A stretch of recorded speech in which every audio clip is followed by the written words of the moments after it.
Hello everyone. Before we start, make sure to like and subscribe to the channel, and leave a comment with where you're from and what time you're watching. That way, YouTube will keep showing you stories just like this one. Now, let's begin. February in Montana means one thing for power company maintenance crews: overtime and frostbite. I'd been driving these mountain service roads for 12 years, checking transmission lines after every major storm, and honestly thought I'd seen everything nature could throw at me. My supervisor, old Frank Garrison, used to joke that I knew every pothole and washout from Whitefish to the Canadian border. That particular Monday started like any other winter call-out. Just me and the company F-350, heading up to inspect Line 47 after the weather service reported 60-mile-per-hour winds the night before. Nobody else wanted the route, because it meant 4 hours of driving through nowhere just to check if some cables were still hanging where they should be. But the solitude never bothered me. At 37, after a messy custody battle that left me seeing my daughter every other weekend, those long drives gave me time to think without my apartment walls closing in. What strikes me now, thinking back, is how many locals tried to warn me without actually warning me. When I stopped at the Conoco station at the base of Copper Ridge Road to fuel up and grab coffee, the kid behind the counter, couldn't have been older than 19, asked which route I was taking up the mountain. I told him I'd follow the service road past Miners Creek, and his whole expression changed, like someone had walked across his grave. He started to say something, stopped, then just muttered that I should make sure I had chains and extra supplies. Even Nancy at dispatch seemed weird when I radioed in my position around noon, kept asking if I wanted to wait until tomorrow when they could send a two-man crew. But the forecast showed another system moving in by Wednesday, and if those lines came down, half of Glacier County would lose power. So I kept driving, watching the sky turn that peculiar gray-white that means serious snow is coming, completely unaware that by nightfall I'd understand why everyone who grew up in those mountains knew better than to travel that particular stretch of road alone. The accident happened around 3 in the afternoon, though accident isn't really the right word for what went down. I was navigating a particularly narrow section, where the service road hugs the cliff face, snow already falling heavy enough that I had to lean forward to see through the windshield. The truck's thermometer read -12, and even with the heater blasting, ice was forming on the inside corners of the windows. I just passed the old Forest Service marker, maybe mile 17 from the highway, when I saw what looked like a fallen tree branch across the road. Standard procedure says to radio it in before getting out to clear obstacles, but the static on my handset was so bad, I figured I'd move it first, then report when I hit a clearer spot. I stopped the truck, put it in park, grabbed my work gloves from the dash. That's when the steering wheel jerked hard to the right, like something had yanked it, and the whole vehicle started sliding sideways toward the drop-off. Physics is funny when you're on ice. Everything happens fast and slow at the same time. The F-350 weighs close to 7,000 pounds, and once it starts moving laterally on a slope, nothing's going to stop it. I remember pumping the brakes, useless on that glassy surface, while the passenger side tilted down toward a ravine I knew dropped at least 40 feet. The truck caught on something, probably a boulder under the snow, and flipped halfway before slamming into a cluster of pines about 20 feet down from the road. The impact threw me hard against the driver's door, and I heard the crack before I felt it, my left ankle folding in a way ankles aren't supposed to fold. The engine died immediately, that sudden silence after chaos that makes your ears ring. Snow was already pouring through the shattered passenger window, and I could smell hot metal and leaking fluids. My first coherent thought was about the satellite emergency beacon in my vest pocket, the one the company made us carry after a lineman died of exposure in 2016. My second thought, as I tried to move and pain shot up my leg like someone had driven railroad spikes through the bone, was that I was completely, utterly screwed. Getting the beacon activated took me almost 20 minutes. Every movement sent white-hot agony through my ankle, and I had to stop twice just to keep from passing out. The little LED showed it was transmitting, but the signal strength indicator kept fluctuating between 1 and 2 bars, sometimes dropping to nothing. Best case scenario, dispatch would get my distress signal and coordinates within the hour. Realistic scenario, with the storm getting worse and the weak transmission, maybe 3 or 4 hours. Search and rescue would need at least another 2 hours to reach me after that, assuming they could even navigate the road in these conditions. I managed to drag myself partially out of the truck to assess the situation, and that's when things started getting genuinely weird. The F-350 had left a clear path through the snow where it went off the road, but about 10 feet from where I'd stopped, I could see my own boot prints in the fresh powder, walking in a circle around the truck. Except I hadn't gotten out of the vehicle before it went over the edge. These were fresh tracks, maybe 30 minutes old based on how little snow had filled them in, and they were definitely from my Red Wing work boots, same distinctive tread pattern, same size. I told myself someone must have stopped to help, seen the truck go over, maybe walked around looking for the best way down. But that didn't explain why the prints matched my boots exactly, or why they just circled the truck without approaching it. Using the door frame, I pulled myself up enough to look around properly, and that's when I spotted the cigarette butts. 5 of them, stamped out and half buried in the snow near where the truck had stopped on the road above. Marlboro Reds, the gold band still visible on one. Here's what made my chest tighten. I don't smoke, never have, but more importantly, those butts were under fresh snow that had fallen after my crash. Someone had stood there smoking, watching my truck for at least 20 or 30 minutes after the accident. Long enough to finish multiple cigarettes. Long enough to walk down and around my vehicle. Long enough to help. But they didn't. They just watched. I tried the radio again. Got nothing but static that seemed to pulse in a rhythm that almost sounded like breathing. The rational part of my brain said it was just atmospheric interference from the storm. But rationality becomes flexible when you're injured and alone with evidence that someone stood there watching you suffer. The temperature dropped fast once the sun disappeared behind the mountains, which happens around 4 in the winter up there. I needed to prepare for a long night, possibly my last if things went wrong. The truck's emergency kit was still intact, thank God. Thermal blanket, flares, first aid supplies, 2 bottles of water, some energy bars.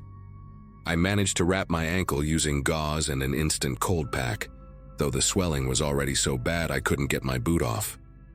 That's when I decided to check under the hood for the tow strap we keep coiled near the battery, thinking I could maybe use it to secure myself better in the tilted cab. I dragged myself around to the front of the truck, using the bumper and grille for support, popped the hood latch from inside, then pushed it open. The strap was gone, but not just missing, cut clean through where it attached to the frame. The edges were fresh, no rust or wear, sliced with something sharp like a knife or heavy-duty wire cutters. Someone had deliberately removed my ability to get pulled out if another vehicle happened by. My brain kept trying to find innocent explanations, but the evidence was stacking up in a way that made my skin prickle with more than just cold. Night in those mountains is absolute in a way most people never experience. No light pollution, no distant glow from towns, just complete darkness broken only by the snow reflecting what little moonlight filtered through the clouds. By 6 o'clock, I couldn't see my hand in front of my face without the flashlight. I'd positioned myself in the driver's seat, leg elevated on the center console, thermal blanket wrapped tight, trying to conserve body heat and battery power. The beacon blinked its weak green light every 30 seconds, my only proof that help might eventually come. Then I heard it, footsteps crunching through the snow above me, slow and deliberate, circling where the truck had gone over. Not the quick, concerned pace of someone who'd just discovered an accident, but measured, patient steps. I grabbed the flashlight, aimed it up toward the road, caught a glimpse of a figure in a heavy brown Carhartt jacket and wool cap pulled low. Male, average height, couldn't make out the face. He stood at the edge, looking down at me, and for a moment I felt relief flooding through me. I started yelling, explaining I was hurt, needed help, had already activated my beacon but needed immediate assistance. The figure didn't respond, didn't wave, didn't acknowledge me at all. Just stood there, hands in pockets, watching. After maybe 2 minutes, that felt like 2 hours. He turned and walked away, footsteps fading into the storm. Around midnight, the footsteps returned, but this time there were two sets. They moved differently than before, one heavy and slow, the other lighter, almost dancing through the snow. They'd stop directly above me, whisper to each other in voices too low to make out words, then move again. Sometimes they'd throw things down, small rocks that pinged off the truck's hood, branches that scratched across the roof, once what sounded like a glass bottle that shattered somewhere in the darkness. They were playing with me. I turned off my flashlight to save battery and to avoid giving them the satisfaction of seeing my fear, sat there in the dark, listening to them move around up there like they had all the time in the world. The worst part was when they'd go silent for 10, 15 minutes, just long enough for me to think they'd left. Then something would hit the truck again. My phone had no signal, hadn't since I'd passed the last cell tower 40 miles back. But I recorded a voice memo explaining everything, uploaded it to the cloud for when I got signal again, or for whoever found my phone if I didn't make it out. At some point, exhaustion and cold started playing tricks with my perception. I'd drift off for a few seconds despite fighting it, then jerk awake thinking I heard the truck doors opening, or feeling like someone was breathing on the back of my neck. But one thing was definitely real. Around 2 in the morning, someone tried the door handle on the passenger side. The doors had auto-locked when the engine died, a safety feature I'd never been more grateful for. The handle jiggled 3 times, patient and testing, then stopped. I held my breath, didn't move, played dead or unconscious. Through the cracked window, I could smell that same cigarette smoke, Marlboro Reds, so close it was like someone was exhaling directly into the cab. Then came a sound I'll never forget, fingernails dragging slowly across the glass, not scratching or tapping, just dragging in these long, deliberate strokes like someone petting an animal. It went on for maybe 30 seconds before stopping. The silence afterward was somehow worse than the sound itself, because I knew they were still there, just inches away, deciding what to do next. My satellite beacon kept blinking its pitiful green light, and I found myself counting the pulses like a prayer, willing rescue to come before these people, whoever they were, decided to escalate from psychological torture to something worse. The breakthrough came around 4:30 in the morning, not from rescue, but from pure luck and desperation. I'd been drifting in and out of consciousness, hypothermia starting to take hold despite the thermal blanket, when I heard an engine in the distance. Not search and rescue, wrong sound for a helicopter, but a vehicle on the road above. I grabbed one of the emergency flares, cracked the driver's door just enough to light it, and toss it up toward the road. The red glow illuminated the ravine, and for the first time, I got a clear look at my surroundings. There were more footprints than just the 2 sets I'd heard, at least 4 or 5 different boot patterns, all circling my truck like wolves around wounded prey. But what made bile rise in my throat were the drag marks in the snow, leading from the road to a cluster of trees about 50 feet from my truck. Something human-sized had been dragged there recently, the trail still visible despite the falling snow. The engine sound got closer, and suddenly there was shouting, not in English but in what sounded like Russian or Ukrainian. My tormentors, whoever they were, apparently hadn't expected company. I heard doors slamming, engines starting, vehicles peeling out on the icy road. Then blessed silence except for one voice calling down, asking if anyone was hurt. I yelled back, and within minutes 2 men in hunting gear were making their way down to my truck. They were brothers, Victor and Alexei something or other, heading out for early morning elk hunting when they saw my flare. They took one look at the scene, the footprints, the cigarette butts, the cut toe strap, and exchanged glances that told me they knew exactly what had almost happened. Victor stayed with me, while Alexei drove to where he could get cell signal to call for proper rescue. While we waited, Victor shared a thermos of coffee and told me I was lucky they decided to hunt this particular morning. He said locals had been finding abandoned vehicles on this stretch of road for years, always with cut toe straps, always with signs that someone had been watching, waiting. Some drivers were never found, others turned up miles away, dead from exposure but with injuries that didn't match just getting lost in a storm. The state police wrote them off as accidents, city folks who didn't respect the mountain, but everyone who lived up here knew better. There was a group, he said, maybe 5 or 6 people, who treated that road like their private hunting ground, except they weren't hunting animals. Search and rescue arrived just after sunrise, and I've never been happier to see those orange jackets in my life. They airlifted me out, and I spent 3 days in the hospital in Kalispell getting my ankle pinned back together. The power company put me on permanent disability after that, said the nerve damage in my ankle made it too risky for me to work on mountain roads anymore. Honestly, they didn't need to convince me. I moved to Billings, got a desk job doing logistics for a shipping company, and I haven't been back to Glacier County since. But here's what haunts me.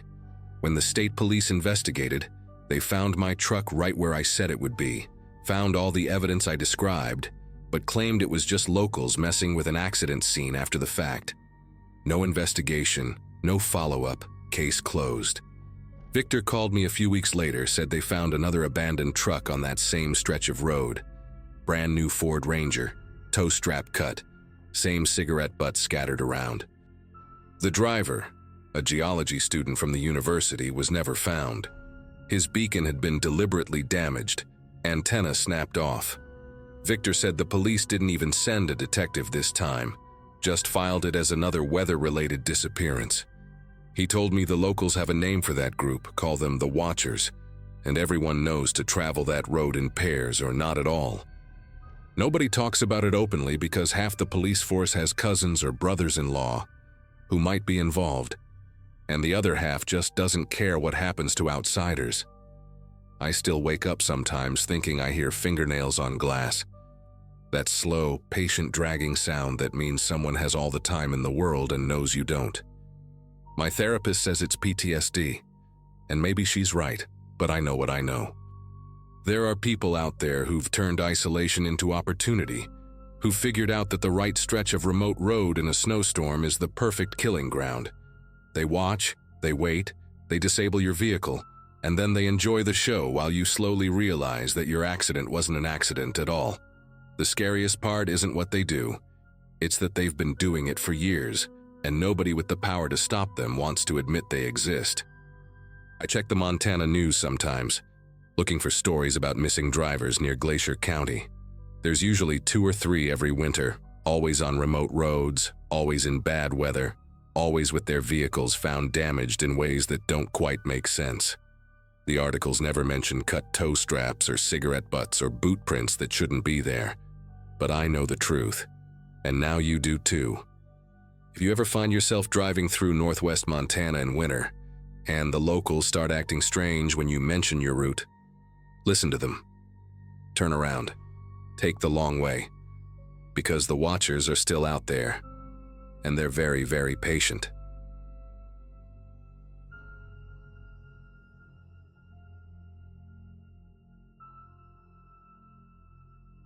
People always warn you about driving through Appalachia after dark, but when you've made the trip a dozen times without incident, you start thinking they're just being dramatic.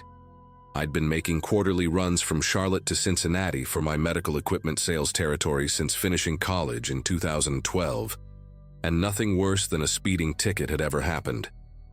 That particular October night, heading back south after a successful week of demos, I figured I'd push through instead of stopping at a motel.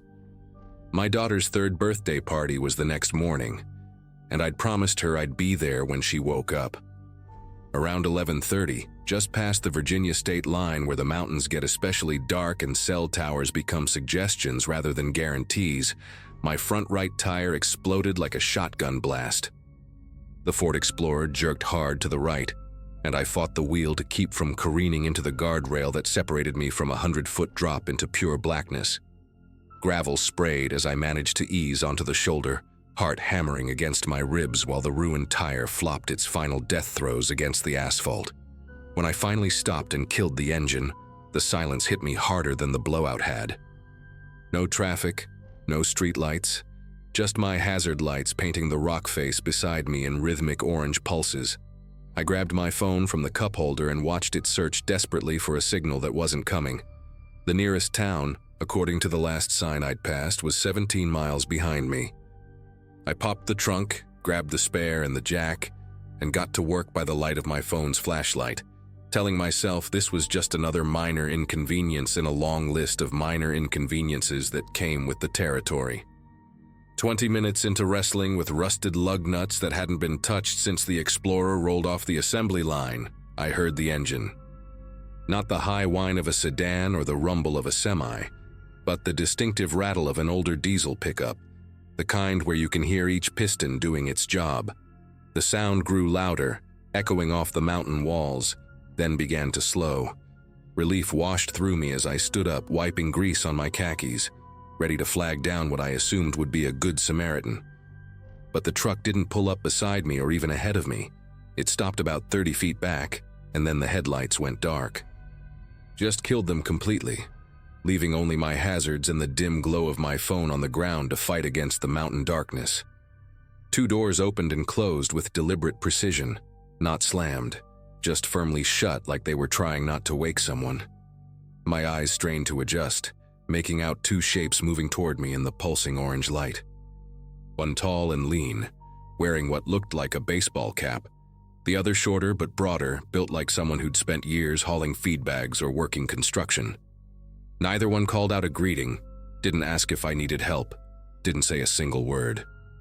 They just kept walking toward me with this measured pace like they'd done this exact thing before and knew precisely how it would go. The tall one had something in his right hand, held low against his leg, and I couldn't tell if it was a tool or something else entirely. "Evening?" I tried, my voice coming out steadier than I felt. "Thanks for stopping, but I've got the spare right here. Should be good in a few minutes." The shorter one let out this small laugh. Not a friendly chuckle, but something that made my mouth go dry. They kept coming, spreading apart now, one moving toward the front of my Explorer, the other circling behind.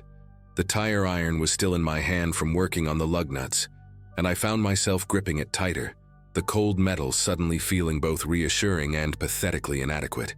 The tall one finally spoke, his voice carrying a local drawl thick as molasses. "That's a nice watch you got there. Rolex?" It wasn't. Just a Seiko my wife had given me for our anniversary. But the way he said it, the way his eyes tracked to my wrist and then to the Explorer, to my laptop bag visible through the back window, I understood exactly what this was. The shorter one had positioned himself between me and the driver's door, while his partner stood blocking any path toward the front of the vehicle. They'd done this before, probably dozens of times, picking off travelers on this stretch of mountain highway where screams wouldn't carry and help wouldn't come. "Wallet, phone, watch, whatever's in the vehicle," the tall one said, finally raising what I could now see was a crowbar, tapping it against his palm in a rhythm that matched my hazard lights. "Make this easy on yourself." But something in their eyes, in the way they kept glancing at each other with these little nods and signals, told me that easy wasn't really on the menu tonight. They weren't just here for the robbery. There was something else, something in the shorter one's expression when he looked at my Explorer, at the child's car seat visible in the back, the stick figure family decal on the rear window. He was calculating, measuring distances, probably figuring out how long it would take to move my vehicle, where they could dump it.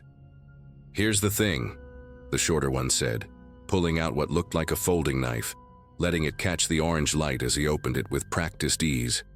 "Sometimes people report their cars stolen, say they got robbed, make all kinds of trouble for honest folks just trying to make a living. Can't have that." He took a step closer and I could smell cigarettes and something chemical on his clothes, maybe meth, maybe just industrial cleaner. "So we're gonna take a little ride together. Make sure you understand the importance of keeping quiet." That's when I knew with absolute certainty that getting in that truck meant never seeing my daughter blow out her birthday candles. The tire iron in my hand suddenly felt like my only chance, and I could see them both tensing, reading my body language just as clearly as I was reading theirs. The tall one moved first, swinging the crowbar in a wide arc meant to catch me in the ribs, but adrenaline had already taken over. I stepped inside his reach and brought the tire iron up hard, catching him under the chin with a crack that sent him stumbling backward into the guardrail. The shorter one lunged with the knife, and I felt it slice through my jacket, burning across my left arm. But momentum carried me forward, and I drove my shoulder into his chest, sending us both sprawling onto the gravel. We rolled, fighting for control of the knife, rocks digging into my back, his breath hot and sour in my face. I managed to get my knee up between us and pushed hard, creating enough space to swing the tire iron again. It connected with his wrist, and the knife went skittering across the asphalt. Behind me, I could hear the tall one groaning, trying to get back on his feet, spitting what sounded like blood and broken teeth. The shorter one scrambled for his knife, but I was already moving, pure survival instinct driving me toward the Explorer. I yanked the door open, dove inside, and hit the locks just as the tall one slammed into the passenger window, leaving a bloody smear across the glass. The engine turned over on the first try, thank God, and I threw it in drive even with the ruined tire flopping against the wheel well. The truck was still behind me, blocking a clean escape, so I did the only thing I could think of. I slammed it in reverse and floored it, the Explorer lurching backward on 3 good tires and 1 rim throwing sparks. The impact threw both men diving to either side, and I heard their truck's headlights shatter, the crunch of metal on metal. Then I was spinning the wheel, grinding forward, the rims screaming against asphalt as I pushed the Explorer to move, to get away, to get anywhere but here. They tried to follow. Of course they did. In my rearview mirror, I could see their truck lurching to life, one headlight now dark, weaving as they tried to match my erratic path. But their confidence was shaken, and my desperation gave me an edge. I rode that rim for 3 miles, sparks flying, the whole vehicle shaking like it might come apart, until I saw lights ahead, a 24-hour gas station, bright as heaven, with 2 semis parked outside and a state trooper filling up his cruiser. I practically crashed into the parking lot, horn blaring, blood soaking through my jacket sleeves, screaming for help before I even got the door open. The trooper had his hand on his weapon before he saw my condition, saw the destroyed wheel, the blood on my window, and suddenly everyone was moving, calling for backup, calling for an ambulance. They caught them 40 minutes later, trying to take a back road around a roadblock. Turns out I wasn't their first victim, not even close. The police found personal items from at least 12 other travelers in their truck, wallets and watches and phones, some dating back 2 years. 3 of those people had been reported missing, their vehicles never found. The shorter one, whose name turned out to be Carl Bratton, broke first and told them everything, about the ravine where they'd been dumping cars, about how they'd been working that stretch of highway since his cousin Roy got out of prison.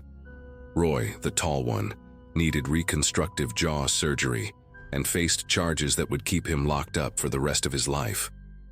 Carl got 25 years in exchange for his cooperation. They found 2 bodies in that ravine, 2 people who hadn't been as lucky as me, who hadn't fought back fast enough or hard enough. I made it to my daughter's birthday party, arm in a sling, stitches pulling every time I moved. But I was there when she woke up, just like I'd promised. When she asked why I had a bandage, I told her Daddy had gotten a little hurt, but was all better now. The truth was, I still wake up sometimes thinking I hear that diesel engine slowing down behind me. I've changed my route, started flying instead of driving when possible, and I never travel those mountain roads after dark anymore. My wife wanted me to go to therapy, and I did for a while, but talking about it didn't change what I knew in my bones. I'd come within seconds of disappearing forever on that dark highway, of becoming just another missing person case that goes cold after a few months. The Explorer's gone, traded in for something newer, but I kept the tire iron. It sits in my garage now, still dented from where it connected with Roy's jaw. A reminder that sometimes the only thing standing between you and the darkness is your willingness to fight like hell for the morning.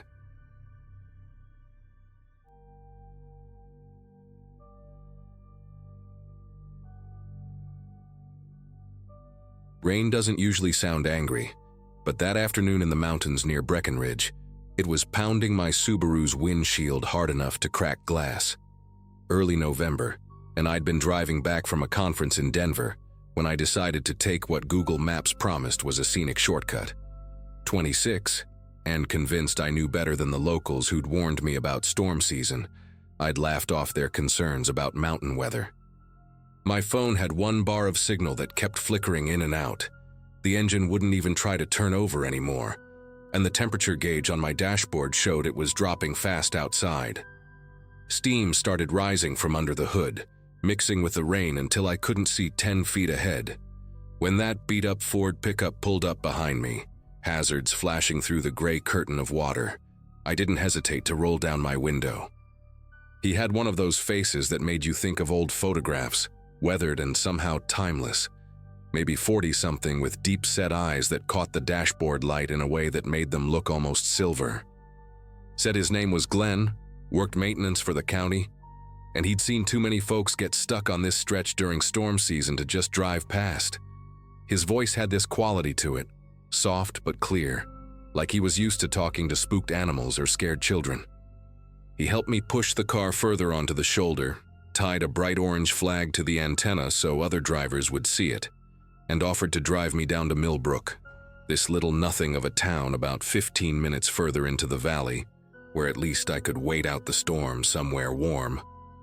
The whole ride down, he kept both hands on the wheel, told me about how these roads used to be mining trails, how his grandfather had worked the copper veins that ran through these mountains before the industry dried up.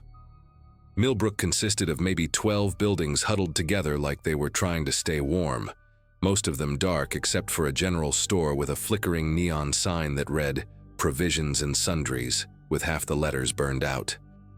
Glenn pulled up right to the door, even got out in that torrential rain to help me with my backpack, making sure I made it inside before driving off.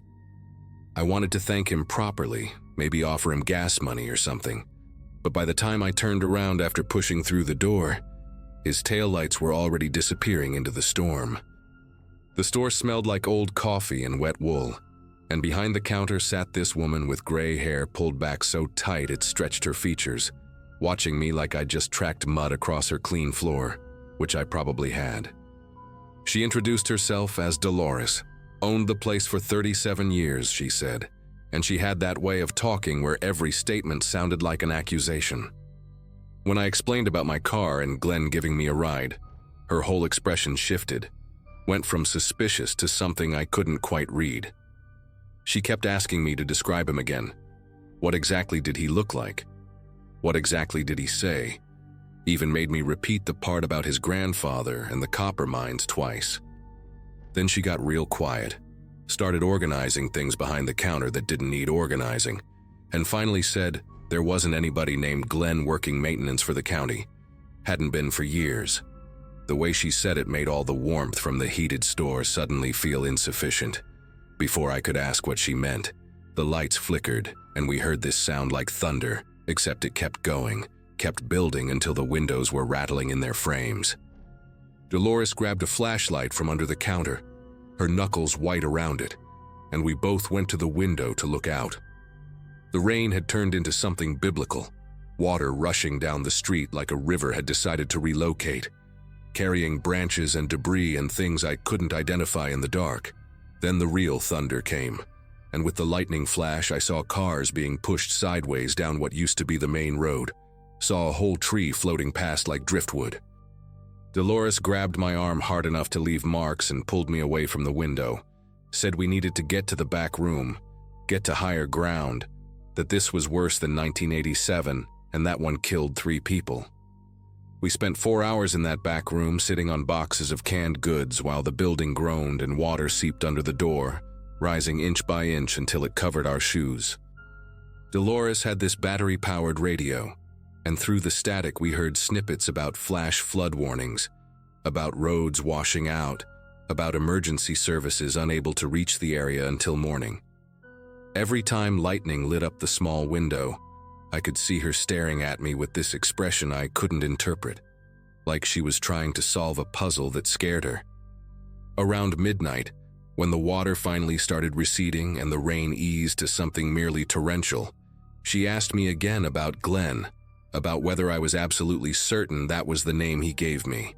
When I said yes, she pulled out this old photo album from a plastic tub, pages water-damaged and yellow, and showed me a picture from 1973, pointing at a man standing next to a county maintenance truck, a man with silver eyes and that same weathered face. His name was Glenn Hartley, she said, and he'd been one of the best workers the county ever had, knew every road and trail in these mountains like they were carved into his memory. Problem was, he'd disappeared during a flood in 1974, him and a woman named Beverly who'd been passing through just like me. They found his truck weeks later buried in mud at the bottom of Sawmill Canyon, but never found either body, and people in town had been telling stories ever since about seeing him during storms, always helping stranded motorists, always disappearing before anyone could pin down exactly where he'd gone. Dolores said she'd never believed those stories, thought they were just mountain folklore, the kind of thing people tell themselves to make sense of tragedies. But here I was, describing him perfectly, down to the way he held the steering wheel and the stories about his grandfather in the mines. Morning came slow and gray, with emergency crews finally making it through on the one road that hadn't completely washed out. They brought news that made everyone in the store go silent, made Dolores grip my shoulder until it hurt. My Subaru had been found 2 miles downstream, wrapped around a concrete culvert with the driver's side completely crushed. Would have killed anyone inside instantly, they said. But that wasn't the part that made people start whispering. Wasn't the part that made the sheriff show up an hour later with his laptop, asking to see the store's security footage. The timestamp on the external camera showed 7:47 p.m., just after dark, and there was Glenn's truck clear as day, him dragging something heavy toward the river, something wrapped in a tarp that left drag marks in the mud. The sheriff kept replaying it, zooming in, trying to make sense of what we were seeing, because the figure doing the dragging had my height, my build, even seemed to be wearing my conference lanyard that was still somehow visible in the grainy footage. They searched the riverbank for 3 days while I stayed in town, first because the roads were impassable, then because the sheriff had questions, lots of questions. Where exactly had Glenn picked me up? What exactly had we talked about? Did I remember anything unusual about the drive down to town? I kept telling them the same story, kept describing that 20-minute ride in detail. But the more I talked, the more I noticed gaps, little moments that seemed to skip like a scratched record. I couldn't remember getting out of his truck exactly. Couldn't remember the space between being in the passenger seat and standing at the store's door. The sheriff showed me the footage again and again, that figure in the rain dragging something, and each time I watched it, I felt this crawling sensation in my chest like my body remembered something my mind wouldn't let me access. On the 3rd day, a volunteer search team found something that changed everything, made the sheriff stop asking questions and start looking at me different. Half a mile downstream from where they'd found my car, tangled in tree roots along the bank, they pulled out a woman's body that had been in the water for decades, preserved by the cold mountain runoff. She was wearing polyester bell-bottoms and a macrame vest, had a driver's license in her pocket that read, Beverly Marsh, issued in 1974. But here's what nobody could explain, what made even the sheriff's hands unsteady when he showed me the evidence bag. She was wearing my conference badge from Denver, the one with my photo and this year's date, wrapped around her waterlogged neck like she'd grabbed it in the dark and never let go. The badge I thought I'd been wearing in the security footage, the one I couldn't find in my backpack no matter how many times I searched through it. The sheriff finally let me leave after the state police got involved, after they ran every test they could think of and found nothing that made sense. My prints weren't on the badge around Beverly's neck. The security footage was too grainy to prove anything definitively. And 3 witnesses had seen me in the store during the time the video showed someone by the river. They gave me back my belongings, drove me to the nearest rental car agency in the next town over, and suggested strongly that I might want to take a different route home. But before I left, Dolores pulled me aside in the parking lot, pressed something into my palm, an old brass key with a number worn almost smooth. She said it was from Glenn's old locker at the county maintenance depot, said maybe I should look inside before I tried to make sense of anything, said sometimes the mountains keep their own kind of records that have nothing to do with what people write down in official reports. I drove to the depot on my way out of town, found the building half collapsed and abandoned for decades according to the dates on the condemned notices. Locker 47 was in the back, rusted but still solid, and inside I found a leather journal wrapped in plastic, pages filled with Glenn's handwriting. The last entry was dated the day before he disappeared, and it described picking up a woman named Beverly whose car had broken down, described the way she'd trusted him immediately, described how he'd thought about all the other women who'd vanished on these mountain roads over the years, women the police never looked for too hard. But the next pages were different. Written in shaky script like someone writing in the dark, they described waking up in cold water, described being pulled by currents but unable to drown, described seeing through eyes that weren't quite his anymore, doing things he couldn't stop. The final entry just said, "The mountains remember everything, and during storms they make us remember too." I left the journal where I found it, drove home without stopping, and I've never taken a mountain road again, especially not during storm season, especially not when helpful strangers offer rides to anywhere that sounds too good to be true.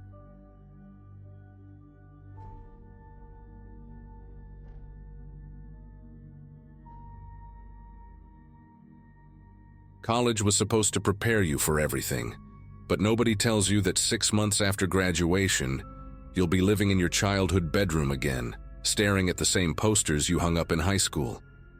That's where I found myself in early March, scrolling through job listings and feeling like the walls were closing in. My buddy Jason called me up one night, said he needed to get out of town for a few days, clear his head after his engagement fell apart. We settled on a 4-day hike through the Appalachian Trail section in Pennsylvania.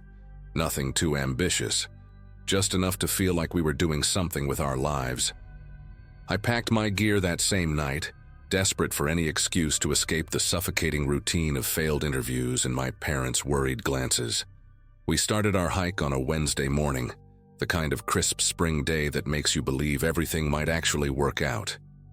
Jason barely spoke for the first few hours, just walked with that mechanical rhythm people get when they're trying to outrun their thoughts.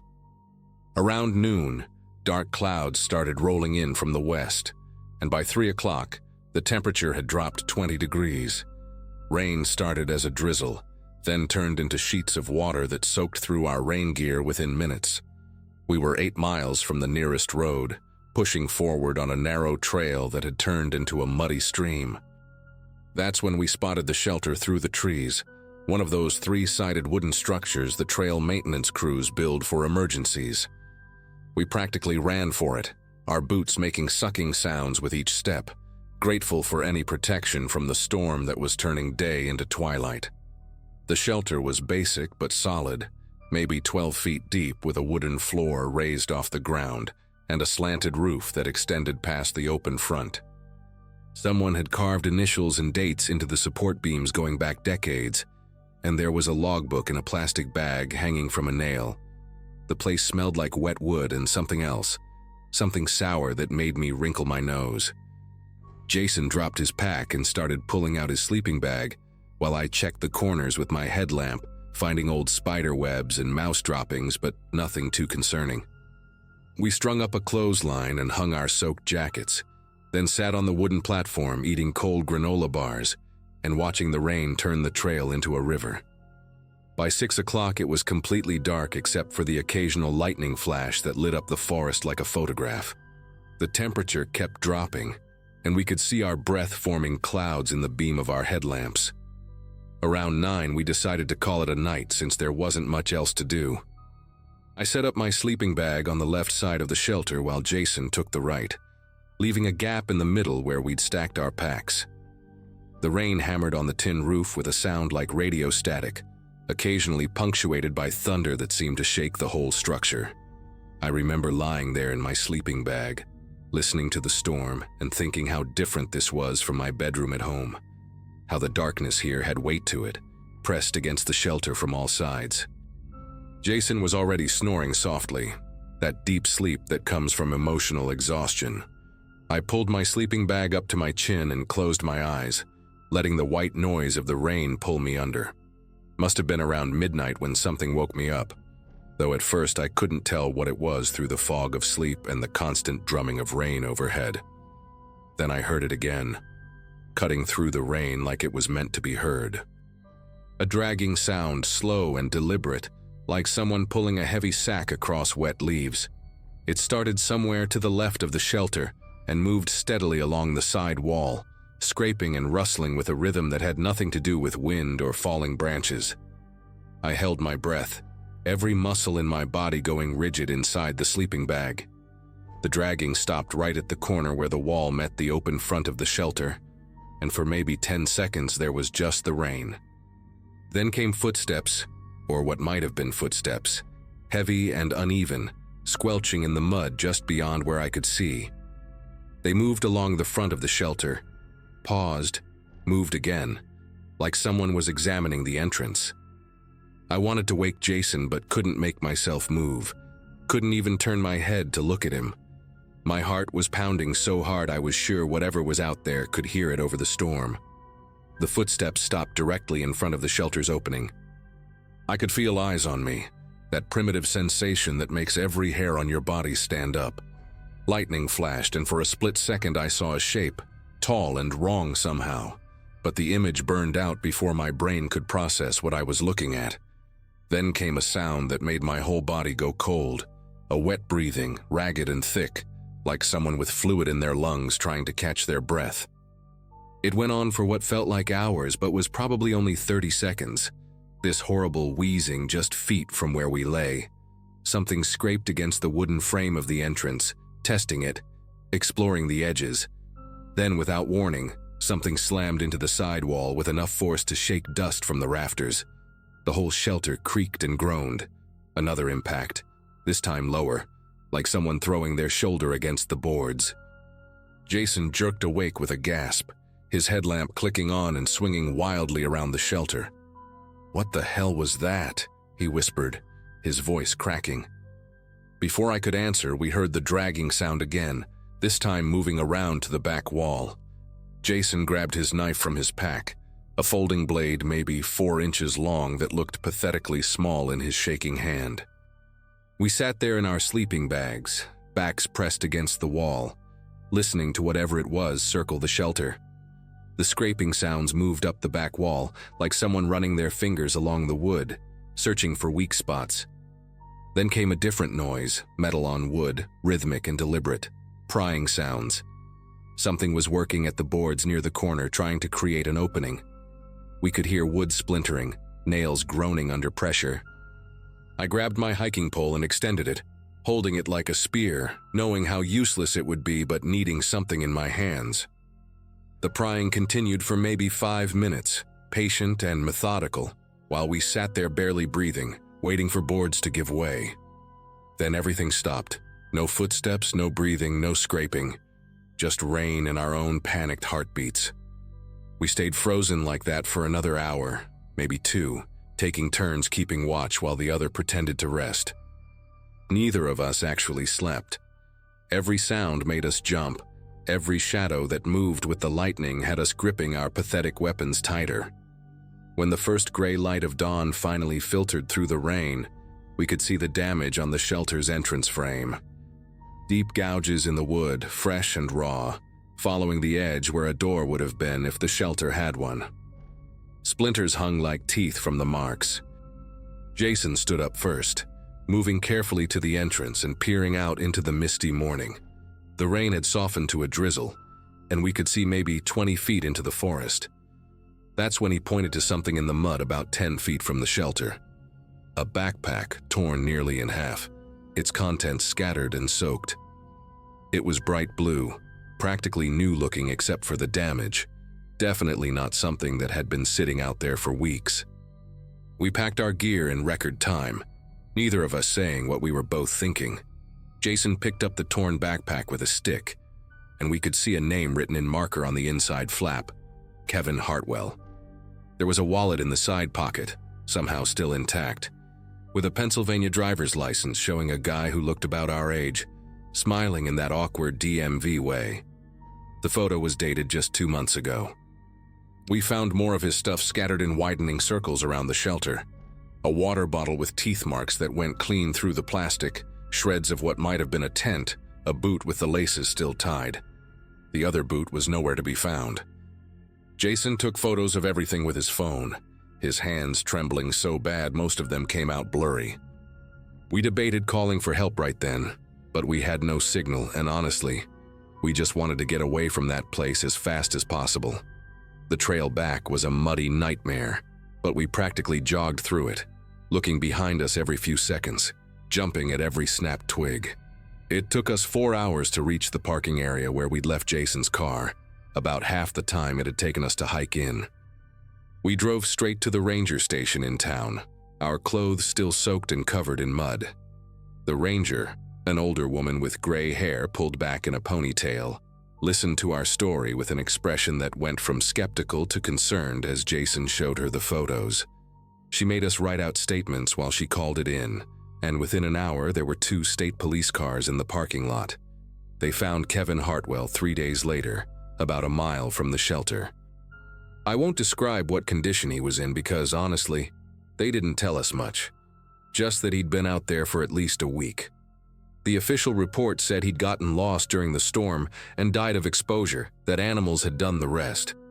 They didn't mention the gouges we'd photographed on the shelter, or explain how his backpack ended up torn apart in front of it, or what had tried to break in while we were inside. They definitely didn't explain what we heard that night. Jason and I don't really talk anymore, not because we had a falling out or anything, but because every conversation eventually circles back to that night, and neither of us wants to go there. He moved to Arizona a few months later, said he needed more sun, but I think he just wanted to get far away from forests and rain. I still live in Pennsylvania, got a job at an accounting firm that's about as far from outdoor adventure as you can get. Sometimes I'll see a missing hiker report on the news and my chest gets tight, wondering if they'll be found the way Kevin was found. I did some research after we got back, spent way too many nights going down rabbit holes about that particular stretch of trail. Turns out there have been 6 disappearances in that area over the past 15 years, all solo hikers, all during or right after bad weather. The bodies they found were always attributed to exposure or wildlife, but the ones they didn't find, well, those just stayed mysteries. Here's what keeps me up at night. Whatever was out there knew exactly what it was doing. The way it circled the shelter, tested for weaknesses, worked at the boards with tools. That wasn't some rabid animal or confused bear. It was intelligent, patient, methodical, and it had been watching Kevin Hartwell for who knows how long before it got him. Maybe it had been watching us too, waiting for one of us to step outside to use the bathroom or check out a noise. The only thing that saved us was staying put until daylight. I've never told anyone this part, but when we were packing up to leave that morning, I found something pressed into the mud right by where I'd been sleeping. A handprint, clear as day, but wrong. The fingers were too long, maybe 8 inches each, and there were only 3 of them plus what might have been a thumb. Jason was already heading down the trail, so I just stared at it for a second, then kicked mud over it and ran after him. Some things you just don't need to share, you know. Some things are better left covered up.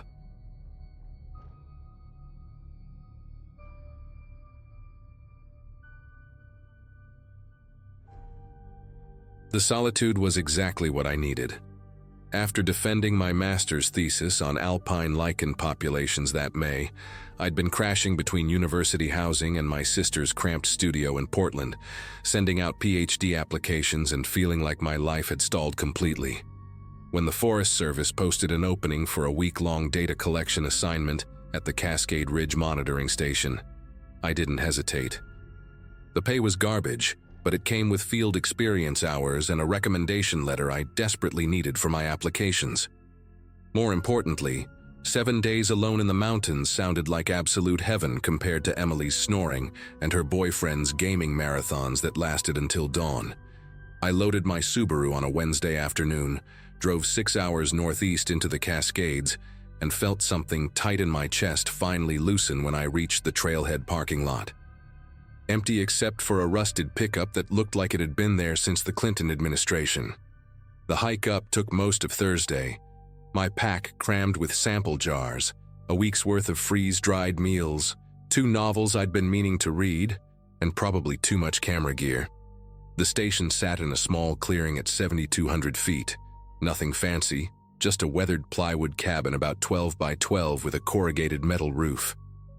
Solar panels were bolted to the south-facing wall, and a satellite dish perched on top of a rickety tower made from 2x4s and prayer. Inside was bare bones. Military surplus cot with a musty sleeping bag, propane camping stove, folding table, lockbox containing the research equipment, and a battery backup system that supposedly charged during daylight hours. The Forest Service manual I'd skimmed said the satellite phone was temperamental, only worked if you stood in the exact center of the clearing and held it at a specific angle, but it was meant to be reliable enough for daily check-ins with the ranger station down in the valley. I spent that first evening collecting samples, scraping lichen off granite and logging coordinates, watching the sunset turn the ridgeline into something out of a painting.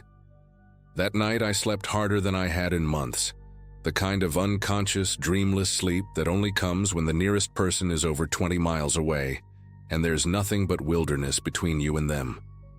Friday and Saturday passed in a comfortable rhythm. Up at dawn, oatmeal and instant coffee on the propane stove, then out to the sampling sites with my GPS unit and collection kit. The work was methodical and peaceful, exactly the kind of mind-numbing routine I needed after months of thesis stress. I'd crouch on the rocks for hours, scraping samples into labeled vials, taking photos, recording notes in my waterproof field book. The weather held, clear skies and temperatures in the low 70s during the day, dropping to the 40s at night. I did my check-ins with the ranger station both mornings, standing in the clearing with the satellite phone held high like some kind of ritual offering to the telecommunications gods. A guy named Vincent answered both times, bored and friendly, asking about weather conditions and wildlife sightings. Everything completely routine. On Saturday evening, I allowed myself the luxury of heating extra water for a wash, stripped down in the cabin, and wiped myself clean with a bandana, feeling almost human again. I ate my rehydrated beef stroganoff, watching the stars come out, so many of them without any light pollution, thick as spilled salt across the black sky. Sunday started normal enough, but by mid-morning I noticed the wind picking up, clouds rolling in from the west in dark, heavy formations that made the temperature drop 10 degrees in an hour. I'd checked the forecast before leaving Portland, and it had called for clear weather all week, but mountain conditions change fast and forecasts mean nothing up here. By noon, the first drops were hitting, fat and cold, and I hustled back to the cabin with my sample kit. The storm hit hard around 2 in the afternoon, rain coming down in sheets so thick I could barely see the tree line from the cabin window. Thunder cracked overhead, close enough that I could feel it in my chest, and the whole structure shuddered with each gust of wind. I wasn't particularly worried at first. The cabin was solid enough and I'd weathered plenty of storms during fieldwork, but then around 4, I heard a metallic screech followed by a crash that made me jump. I cracked the door open and saw the satellite dish tower had snapped halfway up, the dish itself dangling by its cables and spinning in the wind. The solar panels were still attached, but one had a spiderweb crack across its surface. I grabbed the satellite phone from the lockbox and stood in the clearing, rain soaking through my jacket in seconds, holding the phone up at every possible angle. Nothing. No signal, no dial tone, just dead air and the screen blinking no satellite connection in accusatory letters. The rational part of my brain tried to stay calm. The storm would pass, probably by morning.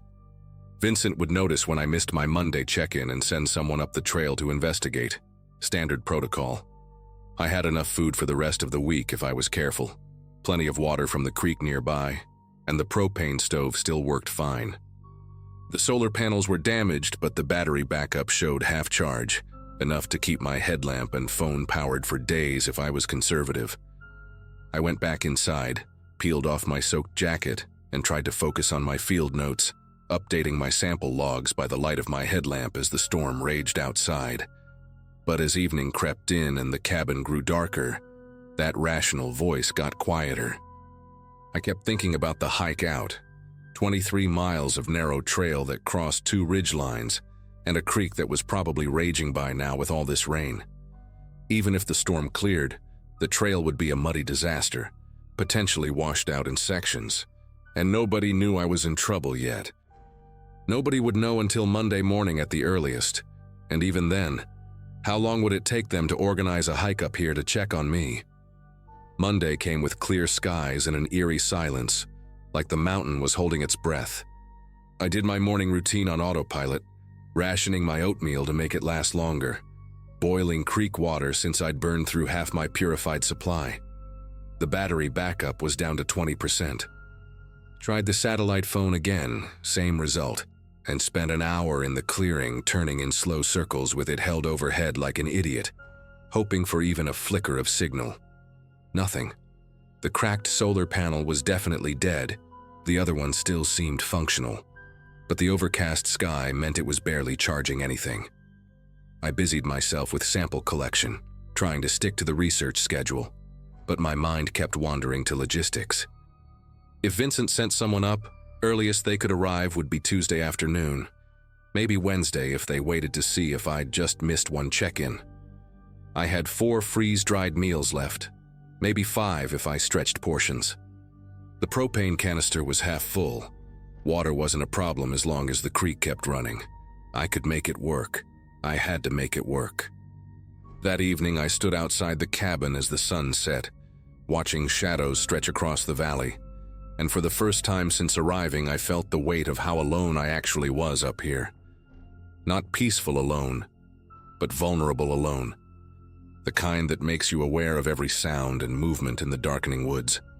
I went to bed early to conserve my headlamp battery, lying in the sleeping bag with my pocket knife open beside me, which felt both ridiculous and necessary.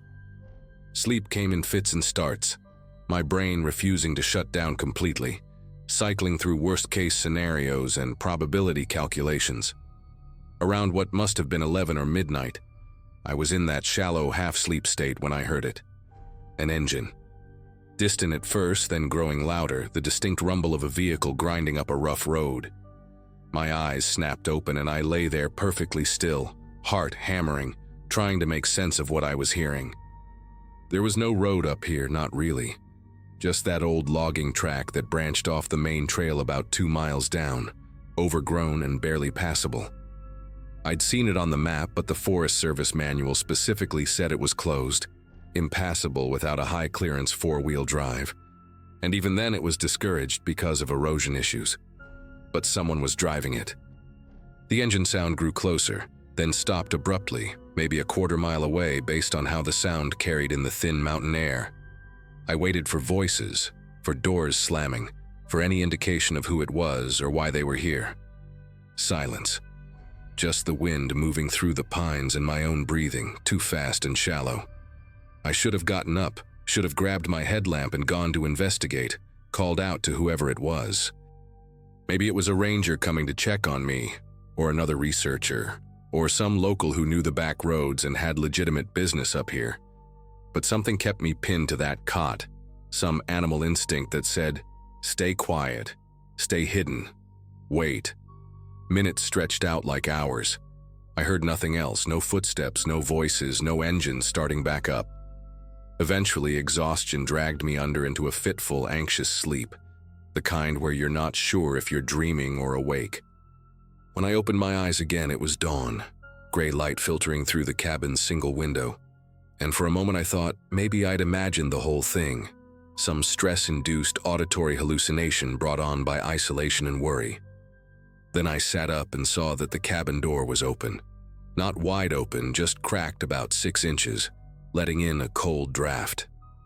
I stared at it for a long moment, my brain refusing to process what I was seeing. I'd locked that door before bed. I was absolutely certain of it. The simple hook-and-eye latch that I'd fastened because it made me feel marginally safer. But now it hung loose, the door slightly ajar, moving just barely in the morning breeze. I forced myself out of the sleeping bag, legs shaking as I crossed the cabin and pushed the door fully open. The clearing looked normal in the pale morning light, undisturbed, the damaged satellite tower still listing at its broken angle. Then I saw it. A work glove, brown canvas with leather reinforcement on the palm, placed deliberately on top of a flat boulder about 10 feet from the cabin door. Not dropped, not lost, but positioned there with clear intention. Fingers spread slightly like it was waving. I walked toward it slowly, my breath coming in short bursts, and that's when I noticed the footprints. Boot prints, larger than mine, pressed into the soft mud around the clearing from last night's rain. They came from the direction of the logging road, approached the cabin, circled it once, then led back the way they'd come. Whoever it was had walked a complete loop around the structure while I slept inside. They'd touched the door, opened it, could have walked right in if they wanted to. Instead, they'd left the glove and walked away. I grabbed the glove with trembling fingers, turning it over like it might contain some explanation. It was damp from the night air, worn but not ancient, the kind you'd buy at any hardware store. No identifying marks, no monogram, nothing. I looked back at the boot prints, trying to read something in them, some clue about who'd been here and what they wanted. The prints were methodical, evenly spaced, the gait of someone moving with purpose and confidence in the dark. They didn't stumble or waver. Whoever this was knew exactly what they were doing. I followed the tracks to the edge of the clearing where they disappeared into the tree line, heading back toward the old logging road. Part of me wanted to follow them, to track down whoever had invaded my space and demand answers. But a stronger part screamed at me to stay put, to not go into those woods alone and exposed. I went back inside the cabin, locked the door even though the lock now felt meaningless, and dumped the contents of my pack onto the cot. The canister of bear spray I'd brought rolled out, along with my knife, my whistle, the emergency flare the Forest Service required me to carry. I arranged them on the folding table like talismans, objects that might protect me even though logically I knew they were nearly useless against another person who meant harm. The rest of Tuesday passed in a state of hyper-vigilant terror I'd never experienced before. Every crack of a branch, every bird call, every shift in the wind made my pulse spike. I couldn't focus on samples or field notes, couldn't think about anything except those boot prints and that glove, and the fact that someone had stood outside the cabin watching me sleep. I tried the satellite phone every hour with increasingly desperate movements, climbing onto the cabin roof at one point to get higher elevation, but the result never changed. By afternoon, I'd made a decision. Staying here was insane. Waiting for rescue meant giving whoever this was more opportunities to come back, and next time, they might not just leave a glove. The trail would be rough after the storm, possibly dangerous in sections, but it was my only option. I'd leave at first light Wednesday, push hard, and try to cover the 23 miles in one brutal day rather than the leisurely 2-day pace I'd taken coming up. I spent the evening packing, organizing my gear, forcing down a freeze-dried meal I could barely taste. I wedged the folding chair under the door handle as an extra barrier, kept the bear spray in my sleeping bag with me, and lay there in the dark, listening to every sound outside. Sleep came in 20-minute increments, shallow and full of nightmares about footsteps and hands reaching through the doorway. Wednesday morning, I was up before dawn, shoving the last items into my pack by headlamp light, hands moving fast and clumsy with adrenaline. I did one final check of the cabin, made sure I had the GPS unit, water filter, first aid kit, all the essentials. The forest was still dark when I stepped outside, closing the door behind me for the last time. That's when I saw them. Fresh boot prints in the clearing, the same tread pattern as before, except these had been made recently, probably while I was inside packing. They came from the logging road direction again, approached within 15 feet of the cabin door, and then stopped. Just stopped. Like whoever it was had stood there watching the cabin, watching the light from my headlamp moving inside the windows. Then the prints turned and walked away, back into the trees. I didn't wait to analyze them further. I hit the trail at a near run, my overladen pack bouncing painfully against my back, moving as fast as the narrow path and pre-dawn darkness allowed. For the first hour, I kept glancing behind me, expecting to see someone following, but the trail stayed empty. As the sun rose and I put more distance between myself and that clearing, the panic started to shift into something else, a grim determination to just keep moving, keep covering ground, get back to civilization and people and safety. I made it to the trailhead parking lot 13 hours later, legs screaming, feet blistered, completely exhausted but alive. My Subaru was exactly where I'd left it, untouched, and I'd never been so grateful to see that beat-up vehicle in my life. I drove straight to the ranger station, barely coherent as I tried to explain what happened to Vincent and his supervisor. They took it seriously, I'll give them that. Vincent radioed another ranger to hike up and check the cabin, while his supervisor filed an incident report and asked me detailed questions about the vehicle I'd heard. The boot prints, everything. They found the glove where I'd left it on the table inside, bagged it as evidence. The boot prints were still visible, but rain that Wednesday afternoon washed away most of the detail before they could make proper casts. The supervisor told me they'd increase patrols on that old logging road, set up a trail camera near the cabin, and investigate whether any vehicles had been reported in that area. He was kind but honest, said without more evidence, there wasn't much they could do beyond monitoring the situation. I never found out who it was. The Forest Service sent me updates for a few months after, mostly saying the trail camera hadn't captured anything unusual, and no other researchers reported problems at that station. Vincent told me during one phone call that they'd found tire tracks on the logging road that matched a common model of pickup truck, but that described half the vehicles in the county. Eventually, the emails stopped coming and I stopped checking. I finished my field report from the samples I'd collected, got my recommendation letter, and started a PhD program in September at a university in the Midwest, far from any mountains. I threw away the work glove after the Forest Service said they didn't need it anymore. Sometimes I still think about those boot prints circling the cabin, about how close that person got, about what they wanted, or what might have happened if I'd stayed another night. The rational explanations don't satisfy me, never have. Maybe it was a squatter using the logging road, someone who got spooked when they realized the cabin was occupied. Maybe it was a local playing a cruel joke, or some creep who got off on intimidating women alone in the woods. I don't know. What I do know is that I never went back to that station, turned down every field assignment that involved solo work in isolated locations, and I sleep better now knowing there are neighbors within shouting distance. Some experiences change how you see solitude, and mine taught me that being alone isn't always peaceful. Sometimes it just makes you an easier target.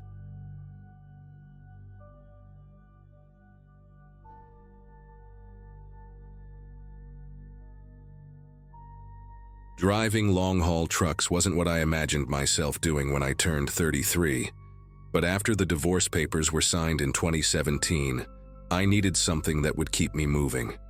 Hendrick Transport hired me 6 months later, and I've been hauling freight across the Northwest ever since. Most runs blur together after a while. Same stretches of highway, same truck stops, same greasy food. But there's one trip I can't forget. One that changed how I see every rest area, every roadside sign, every dark parking lot off the interstate. It happened on a Wednesday in late November 2022, and I'm only sharing this now because I saw something on the news last week that made my stomach turn. I need to get this out there, even if nobody believes me. I'd been on the road for 9 hours that night, hauling refrigerated produce from Spokane down to Boise. The route was familiar. I'd driven it maybe 30 times before, but an accident near Coeur d'Alene had backed up traffic for almost 2 hours and threw off my whole schedule. By the time I cleared it, my eyes were burning and my back was killing me. I should have pulled over earlier, but I kept pushing, convinced I could make up the time. The sun had been down for hours and the temperature outside had dropped into the teens. That brutal kind of cold that makes your cab feel like a tin can even with the heat blasting. My fuel gauge sat just above a quarter tank, plenty to reach the next town, but my bladder was telling a different story. That's so when I spotted it through the darkness, a hand-painted wooden sign lit up with yellow bulbs strung around the edges. Rest area, 2 miles, home-cooked meals, open late. The promise of hot food and a bathroom was enough to make me flip my turn signal. The exit came up fast, a narrow turnoff that curved sharply into the trees. No streetlights, just my headlights cutting through the darkness and illuminating the dense pine forest on both sides. The road was rougher than I expected, cracked asphalt that made my trailer bounce and rattle behind me. I downshifted and took it slow, wondering why the state would let a rest area get this run down. Usually these places are maintained pretty well, especially on routes that see heavy truck traffic, but I figured maybe it was one of those unofficial spots, the kind that locals know about but doesn't show up on GPS. I'd seen a few of those over the years. The road curved for maybe half a mile before opening up into a clearing, and that's when I got my first real look at the place. It wasn't what I expected at all. The clearing was bigger than most rest areas, maybe the size of a football field, surrounded on all sides by thick forest. There were no lights except for a single buzzing fluorescent fixture mounted on a wooden pole in the center, casting this sickly yellow glow over everything. I could see 3 other big rigs parked in a loose cluster near the far end, their cabs dark and silent. No idling engines, no lights, nothing. That struck me as odd right away because truckers usually keep their engines running at night for heat, especially in weather this cold. Off to the left was a small wooden building, maybe 20 feet across, with a hand-painted sign that read "Restrooms and Food" in that same amateur style as the highway sign. The paint was peeling, and the whole structure looked like it hadn't seen maintenance in years. There was a dim light glowing inside, warm and orange like a kerosene lamp, and I could see condensation on the windows. The whole setup felt wrong, but I couldn't quite put my finger on why. I pulled my rig into a spot about 50 feet from the building, keeping some distance between myself and those other trucks. Force of habit, I guess. I set the air brake and killed the engine, instantly regretting it when the cold started seeping in through the door seals. I sat there for a minute just watching. Nobody moved in or around the building. The other trucks stayed dark and silent. I checked my phone, no signal, which wasn't surprising this deep in the mountains. The clock read 11:47 p.m. I grabbed my jacket from behind the seat and my flashlight from the door pocket, one of those heavy mag lights that doubles as a weapon if you need it to.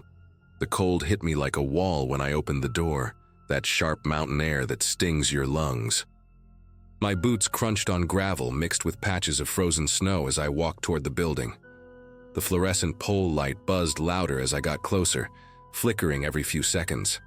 I could smell something cooking, onions maybe, or some kind of stew. It actually smelled good, which eased my nerves a little bit. The door to the building was solid wood, old and heavy, with a metal handle that was ice cold to the touch.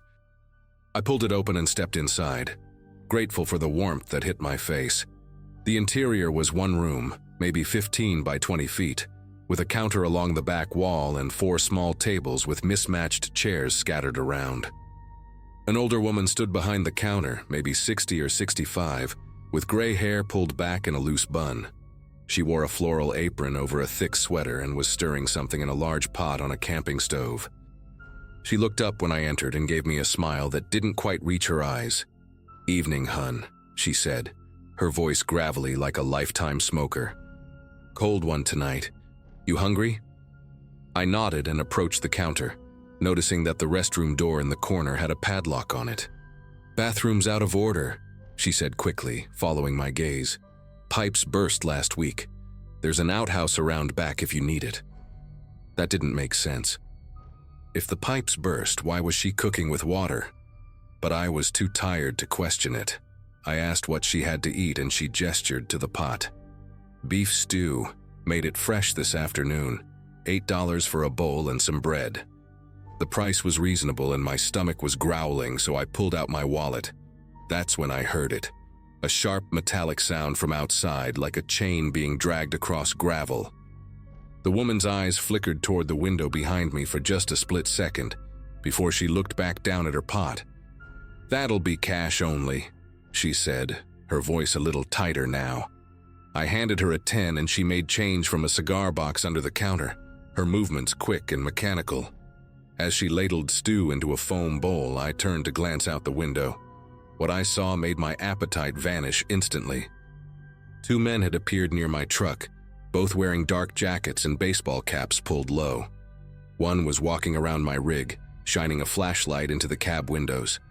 The other was doing something near my fuel tanks.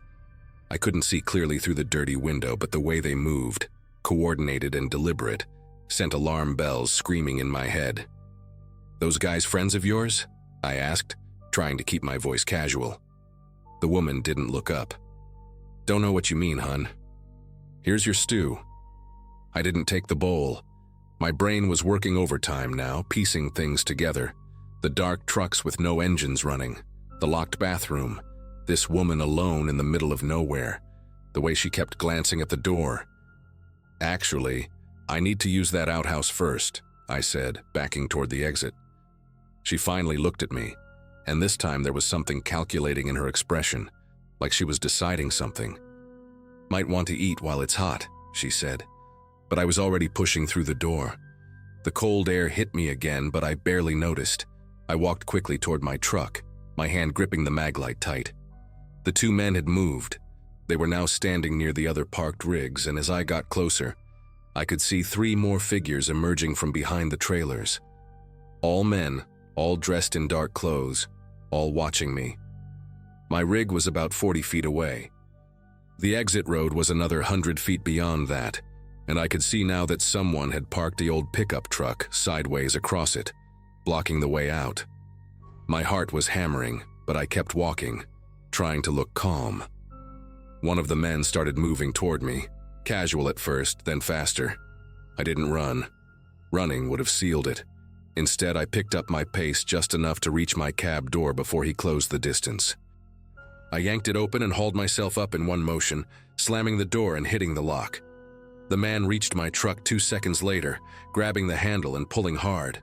He wasn't wearing a mask, and I got a clear look at his face through the window. Mid-40s beard, dead calm expression. He wasn't yelling or threatening. He just stood there pulling the handle rhythmically, like he had all the time in the world. That scared me more than anything. I twisted the key and the engine turned over, thank God, roaring to life. I released the air brake and threw it into gear. The man outside stepped back and pulled something from his jacket. I saw the glint of metal, a tire iron or crowbar. Two more men were running toward my passenger side now. I had maybe 3 seconds before they surrounded me completely. The pickup blocking the exit was old, a Ford from the 90s by the look of it. I did the math in my head. My rig fully loaded weighed about 35,000 pounds.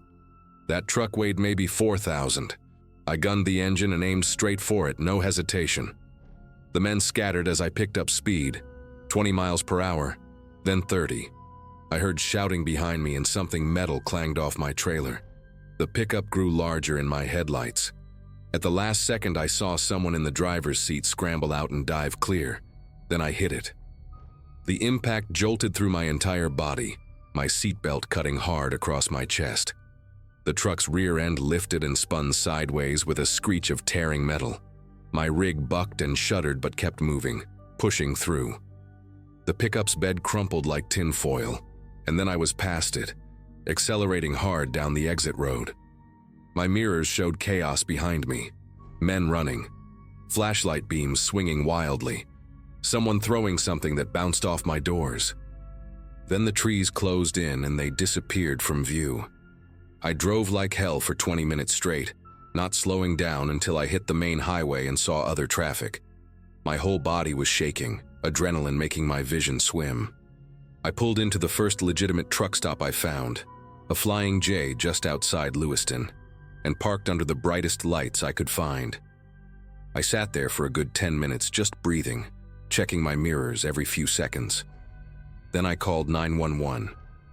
The dispatcher took my report and patched me through to Idaho State Police. I told them everything. The fake rest area sign, the blocked exit, the men.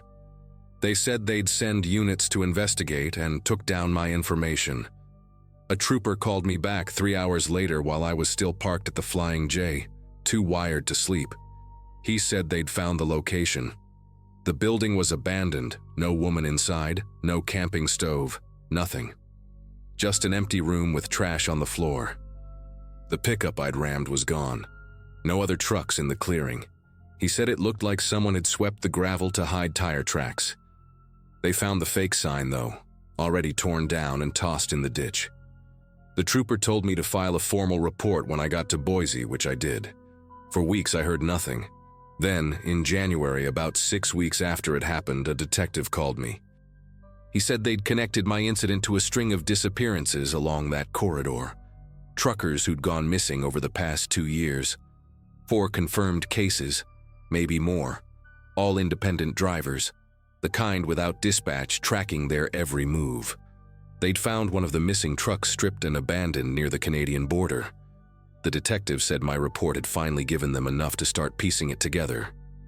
Apparently that rest area had been shut down by the state back in 2012, but someone had been maintaining the fake signs and luring drivers in. They suspected it was an organized crew hitting trucks for cargo and whatever cash the drivers carried.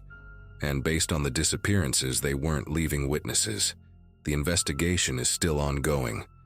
Last week I saw a news report that they'd made 3 arrests in connection with the case. When they showed the mugshots, I recognized one face immediately. The man with the beard who'd pulled my door handle, still wearing that same dead calm expression. I still drive for Hendrik, still haul the same routes, but I'm different now. I don't care how badly I need to piss or how hungry I am. I will never pull into an unmarked rest area again. I keep my phone charged, my fuel tank above half, and I trust my gut when something feels wrong. The detective told me I was lucky, that my decision to ram through that barricade probably saved my life. He said most of the missing drivers were found to have stopped their engines and gotten out of their cabs, just like I almost did. Sometimes I think about those other trucks I saw parked in that clearing, dark and silent in the cold. I wonder if the drivers were already gone by the time I arrived, or if they were nearby watching, waiting to see if I'd be stupid enough to stay. I'll never know. What I do know is that comfort and routine can kill you out here.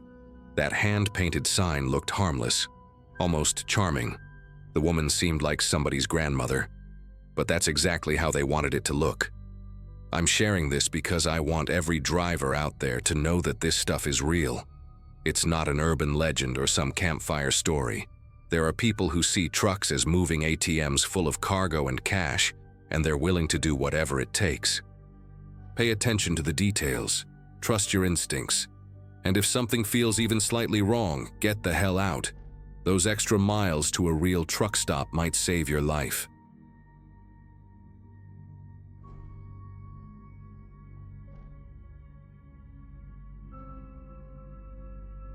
The Smoky Mountains had always been my favorite place to disappear for a few days. I was working on a photography piece for a small outdoor magazine, trying to capture early spring fog rolling over the ridges. My life back then was simple. I'd drive my old pickup from one national park to another, sleep in the back, and send my editor shots whenever I found something worth keeping. That week had been quiet, cold mornings, a few deer, and the kind of silence that settles so deep you start hearing your own heartbeat echo inside your head. On my 3rd day, I hiked up to a ridge near Klingman's Dome before sunrise. The fog was thick enough that my flashlight beam looked like it was hitting a wall. I remember the ground being slick, mud clinging to my boots, and that strange burnt wood smell that sometimes lingers after lightning storms. Around 8 a.m., I finally reached an open spot where the trees thinned out, giving me a view of endless gray ridges dissolving into the mist. I set up my tripod, took a few test shots, and felt that familiar calm I only ever got when I was alone in places like this. A little after noon, I took a break and checked my phone. No signal, which wasn't surprising that high up, but I noticed something odd, faint footprints in the mud behind my setup. Not mine. They were deeper, wider, and pointed slightly uphill, like someone had been standing just above me for a while. I brushed it off at first, assuming another hiker had passed earlier, but when I followed the prints with my eyes, they stopped abruptly near a cluster of mossy rocks, as if the person had vanished mid-step. The air around me suddenly felt heavier, quieter, like the forest itself was holding its breath. I kept shooting for another hour, trying to shake it off. Every few minutes I'd turn around, pretending to adjust my gear, just to make sure I wasn't imagining things. At one point I thought I heard movement, a faint crunch of leaves coming from the slope behind me. But the fog made direction useless. I called out, "Hello?" And my own voice came back strange, muffled, like the trees swallowed it whole. That's when I decided to pack up early and head down the ridge. Before I left, I snapped one last picture of the clearing, just because the light looked eerie enough to be interesting. By the time I started descending, the fog had thickened again, and the trail looked unfamiliar. I'd hiked that ridge before, but every turn seemed steeper, narrower, like the mountain was rearranging itself. I checked my GPS, but it wouldn't load. I tried my phone again and got a single flicker of signal, just enough to text my friend Ryan. "Think someone's following me on the ridge." It sent, and then the bars disappeared. I remember staring at the screen for a long second, wondering if I sounded paranoid. But the truth was, I could hear footsteps, slow, deliberate, matching mine whenever I stopped. I began walking faster, half sliding down the slope, my camera bag slamming against my back. The forest was quiet except for the wind pushing through the branches, but every so often, I'd hear that same sound. Someone taking a step and pausing when I did. I turned more than once, scanning between the trees, trying to catch movement. Nothing. Just the fog shifting, tree trunks stacked like ghosts, and the faint outline of something darker between them that always seemed to vanish when I blinked. At one point, I reached a fallen log and sat for a minute to catch my breath. The air had that damp chill that seeps through your clothes, and I could taste iron, like rain mixed with metal. I glanced downslope and saw something half buried near the base of a tree, a torn piece of blue fabric, maybe from a jacket. I thought it might have been mine from the last trip, but when I picked it up, it was warm, not body warm, but as if someone had been holding it recently. That was the moment I decided to leave the ridge completely and cut across toward the service road, even if it meant bushwhacking through thick brush. The forest got darker much faster than I expected. The light turned that strange blue-gray that happens before dusk, and every sound seemed to stretch. A branch snapping miles away, an owl calling twice. I tripped once, caught myself on a sapling and realized I was standing near a steep drop, maybe 30 feet down. When I looked over the edge, I could just make out my own tripod still standing where I'd left it earlier. I hadn't even noticed I'd circled back to the same spot. That's when the unease hit me hard, like I was being led, not lost. I took a few careful steps back from the edge, trying to steady my breathing. The fog had thinned just enough for me to see faint shapes between the trees, but they never fully came into focus. I wanted to believe it was just shadows, tricks of light, anything rational. But then, from the exact spot where my tripod stood below, I heard the sound of the shutter clicking. Once, then again. Slow, deliberate. My camera was still down there, but it was being used. Whoever had been on the ridge hadn't left. I shouted, half hoping it was another hiker, maybe a ranger messing with my gear, but no one answered. I started down the slope, sliding on the mud, grabbing roots to keep balance. When I reached the bottom, the tripod was on its side. My camera dangled by its strap, lens caked in dirt. I checked the playback screen. The battery was almost dead, but one new photo had been taken after the ones I'd shot earlier. I opened it, and for a second I didn't understand what I was seeing.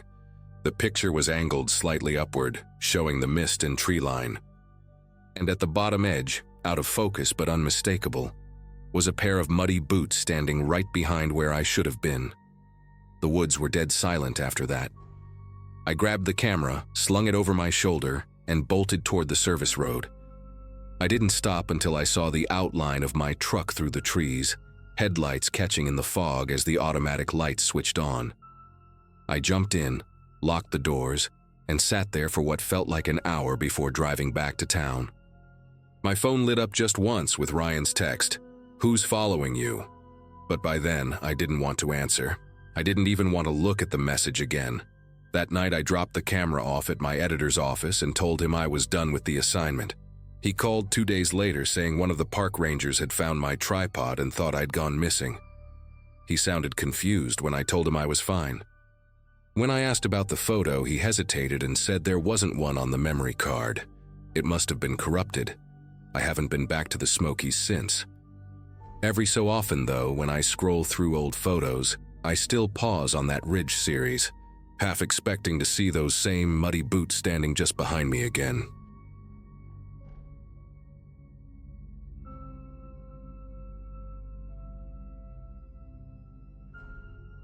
I moved up to that cabin about 2 years ago, thinking I'd finally found some peace. It sat near the edge of a small mountain town in northern Colorado, about a 30-minute drive from the nearest grocery store. I worked remotely as a surveyor for a construction firm, so being off the grid wasn't a problem. My only company most nights were my 2 dogs, Murphy and Scout, both mutts, both loud enough to scare off anything that wandered too close. The place had that kind of quiet where you can hear your own heartbeat if you sit still long enough, the kind of silence that used to feel comforting. Used to. That night, or more accurately early morning, I was pulled out of sleep by Murphy's deep growl echoing through the cabin. It was around 3 a.m., and Scout had already jumped down from the couch and planted herself by the sliding glass door that faced the tree line. Their hackles were up, teeth bared toward the dark. I figured maybe a coyote had wandered too close, so I grabbed my flashlight and stepped closer.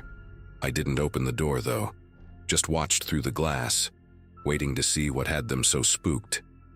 Then, clear as day, came this slow whistle from somewhere in the trees. Not random, not casual. It had rhythm, like a tune someone was repeating on purpose. The kind of whistle people use when they want you to know they're there. My first thought was that some drunk hiker had gotten lost, but something about the way it carried through the air didn't sit right. It was deliberate, taunting almost. I stood there barefoot on the cold wood floor, while the sound faded and came back again from a different spot, like whoever it was moving along the tree line. After a minute or two, the dogs went quiet, almost like they were waiting for a command that never came. I stayed there another 10 minutes, flashlight in hand, scanning the dark between the trunks, but there was nothing. No movement. No eye shine, just the forest swallowing that last echo of the whistle. Eventually, I told myself it was probably some local messing around, and I went back to bed, though I didn't really sleep again after that. When daylight came, everything felt smaller and less threatening. I made coffee, fed the dogs, and tried to laugh it off. But when I stepped outside to let them run, something immediately caught my eye near the back porch. Right along the fence line, half buried in the damp dirt, were 3 cigarette butts pressed into the mud. Not old either. The paper wasn't even fully discolored. I crouched down, picked one up between 2 fingers, and nearly dropped it. It was still warm. Someone had been standing there watching the house not long before dawn. I walked the perimeter of the property, checking the snow patches that hadn't melted yet. There were faint footprints, only partial, leading toward the trees but fading before the slope. No tire marks, no trail of ash, nothing that pointed to a vehicle. Just those smudged outlines and the memory of that whistle looping in my head. Murphy kept sniffing around one particular spot by the fence, whining softly like he still smelled whoever had been there. That's when it hit me how close that person had been, less than 20 feet from where I slept. The rest of the day dragged. I couldn't focus on work. I kept glancing at the window every few minutes. Around noon, I decided to set up a motion sensor light facing the woods, the cheap kind you get from the hardware store. I figured if whoever it was came back, I'd at least have a heads up. But as evening settled in, the quiet returned, heavier than usual. Even the birds seemed reluctant to sing. I kept telling myself it was just nerves, that mountain isolation can mess with your sense of safety. But deep down, I knew something had shifted. That night, I stayed up later than usual, sitting by the window with the lights off, the dogs lying quietly beside me. The moonlight spilled across the clearing, pale and steady, and I thought maybe I'd scared myself for nothing. But around 2:45 a.m., Murphy lifted his head and gave this low, uncertain growl. I held my breath. Then, just like the night before, the whistle started again. Same slow, mocking rhythm, but this time closer. It wasn't coming from the trees anymore. It was coming from the other side of the fence. I didn't turn on the lights. I just sat there, barely breathing, listening as the sound drifted along the fence like someone pacing slowly behind it. The whistle would stop for a few seconds, then start again, lower and rougher, like whoever it was had a dry throat. Murphy pressed against my leg, trembling, and Scout stood by the door, staring through the glass with her ears flat. I finally grabbed the rifle I kept above the mantel, mostly for bears, and stepped quietly toward the back door. I didn't open it. I just raised the barrel enough to let whoever was out there know I wasn't helpless. The whistling stopped. For maybe 10 seconds, there was nothing but wind moving through the pines. Then came a soft crunch of boots on gravel, slow and deliberate, walking away. I waited until the sound disappeared entirely before flicking on the porch light. The beam stretched just far enough to catch a faint trail of breath in the cold air, human breath, dissipating like smoke, and then it was gone. I stood there for a long time, gun still in my hand, feeling the weight of the silence settle over the cabin again. At sunrise, I went out back with the dogs and checked the ground. The motion light hadn't triggered, but there were clear footprints this time, bigger than mine, heavier, and they circled the fence line like the person had been walking back and forth for hours. I followed them until they disappeared into the woods, where I found a crushed beer can and a torn piece of flannel snagged on a branch. It wasn't much, but it confirmed what I already knew. Someone had been out there watching me, maybe even testing how far they could go before I reacted. I filed a report with the sheriff's office later that morning, but the deputy who came out looked tired, like he'd heard it all before. He said they'd patrol the area and told me to keep my doors locked. That was weeks ago and no one's been caught. I still live in that cabin, but I've stopped sleeping through the night. Every now and then the dogs start growling at the dark, and I find myself staring toward the trees again, waiting for that whistle. It hasn't come back yet, but I keep the porch light on anyway.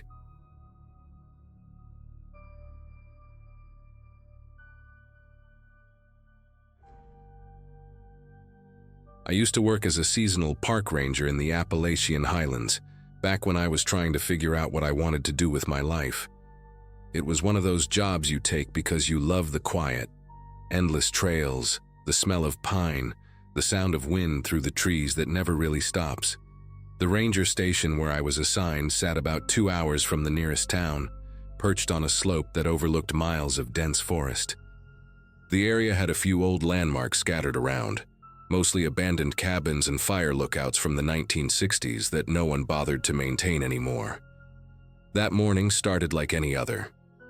I checked weather logs, restocked the first aid kits, and made a note to clear a few fallen branches off one of the hiking routes.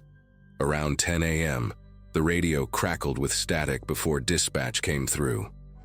Someone had called in from the lower valley, reporting a column of smoke rising near the ridge where the old Fairpoint lookout used to stand. That tower had been decommissioned for decades. I'd seen it once, just a rusted frame and a few rotting boards left. Still, I grabbed my pack, told the other ranger on duty, Matt, that I'd check it out, and headed toward the trailhead. The hike took longer than I remembered. The trail was overgrown, roots coiling across the path like veins, and everything smelled damp and old. The air had that kind of stillness that makes you feel like you're walking into a place that doesn't want to be disturbed. About halfway up, I noticed faint boot prints in the mud. They weren't old, the edges were sharp, and the rain from the night before hadn't blurred them. Whoever had been there couldn't have left more than a few hours earlier. I radioed Matt, but the signal cut out almost immediately, which wasn't unusual up there. Still, I remember feeling a small knot of unease in my chest. By the time I reached the lookout clearing, the air had turned heavy and gray. The structure looked like it might collapse under its own weight. Wooden beams splintered, the roof half caved in, metal rails orange with rust. But what caught my eye wasn't the tower itself. It was the thin trail of smoke curling from the chimney of the small ranger's shack beside it. I stopped dead for a moment, listening. No voices, no footsteps. Just that faint hiss of burning wood. The place had no power, no reason for anyone to be there. I remember thinking maybe a hiker had taken shelter overnight, but deep down, I knew that wasn't it. I approached the shack slowly, calling out a quick, "Hello," just to make sure whoever was inside wouldn't mistake me for an intruder. No response. The door was slightly ajar, and when I pushed it open, the hinges gave a dry groan. Inside, it smelled of smoke and old paper, that thick, musty scent that lingers in forgotten places. A small iron stove in the corner still glowed faintly red, heat rippling above it. Someone had been there recently, maybe within the last hour.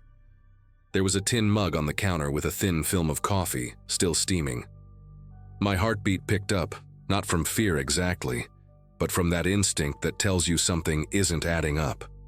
The interior looked like it had been untouched for decades otherwise. Old ranger gear sat in piles, an outdated radio, waterlogged maps, a cracked lantern. On the desk near the window, I noticed a torn piece of paper weighed down by a rock. It was a single page from a field log, yellowed but clean, not brittle like you'd expect from something left that long. The date at the top stopped me cold. The same day, the same month, but 30 years earlier. I thought it was some kind of prank at first, maybe a coincidence, until I saw the handwriting. The name signed at the bottom was Ranger Ellis Moore. I knew that name. Everyone at the station did. He was the ranger who'd vanished during a storm in the early 1990s while on patrol near this very ridge. I stood there for a long minute, trying to make sense of what I was seeing. The handwriting was neat, careful, the kind of script that looked like someone had taken their time. The entry mentioned heavy fog rolling in from the east and a strange light spotted near the tree line. Then it ended abruptly, mid-sentence, like he'd been interrupted. I glanced out the grimy window, half expecting to see someone watching from the woods. The forest outside was still, unnaturally still. Even the birds were quiet. I told myself it was just the altitude playing tricks, that maybe someone was camping illegally and using the place as cover. When I stepped outside, the air felt different, heavier somehow, charged. I walked around the back of the shack and saw a set of fresh boot prints leading away toward the tree line. The strange part was, they didn't match mine or Matt's standard ranger boots. The sole pattern was older, wider, like something from a design I hadn't seen in years. I followed them for maybe 20 feet before they just stopped. The ground ahead was soft enough to leave impressions, but there was nothing. No prints, no drag marks. Nothing to show which direction they'd gone. It was like whoever made them had vanished into thin air. I went back to the shack, uneasy now, and tried the radio again. Static. I adjusted the dial, stepped outside, even climbed partway up the lookout ladder. But there was nothing but white noise. It wasn't unusual for the signal to drop this high up, but it felt different this time. Like the interference had a pulse to it. Faint, rhythmic, almost deliberate. I gave up and decided to hike back toward the main trail, figuring I could get a signal once I dropped a few hundred feet in elevation. Before leaving, I took one last look inside. The stove had gone cold already, though it had been hot to the touch less than 10 minutes earlier. As I shut the door, something caught my eye through the gap in the window. A reflection, or what I thought was one. There was a figure standing near the tree line, maybe 30 yards away. I could only make out the outline, tall, still, like a person standing perfectly straight with their hands at their sides. I blinked and it was gone. I told myself it was just my imagination, fatigue from the climb, anything that made sense. Still, I quickened my pace heading down the trail, keeping my flashlight out even though it was only mid-afternoon. The forest felt darker than before, shadows stretching longer than they should have. Halfway down, I started hearing footsteps behind me. Slow, measured, always keeping just enough distance that I couldn't see who or what it was. I called out again, louder this time, but the sound stopped immediately. The woods went silent in a way that makes your ears ring. I forced myself to keep walking, resisting the urge to turn around every few seconds. It felt like hours before I reached the clearing near the base of the ridge, where the old maintenance road began. That's when I finally caught a radio signal, Matt's voice came through, faint but clear enough. "You seen the smoke too?" I stopped in my tracks. "What smoke?" I asked, but he didn't respond right away. After a moment of static, he came back. "It's coming from your location, Tower Ridge. We can see it from here." I turned slowly, looking back up the mountain. Sure enough, a thin gray column was rising straight from the direction of the lookout, thicker now than before, like something big was burning. My heart sank. I'd just been there. There was nothing that could have caused a blaze like that. Without thinking, I started running back up the trail, against every bit of logic I had left. By the time I reached the clearing again, the smoke had thinned out, drifting like mist through the trees. The shack was still there, but the air smelled strange.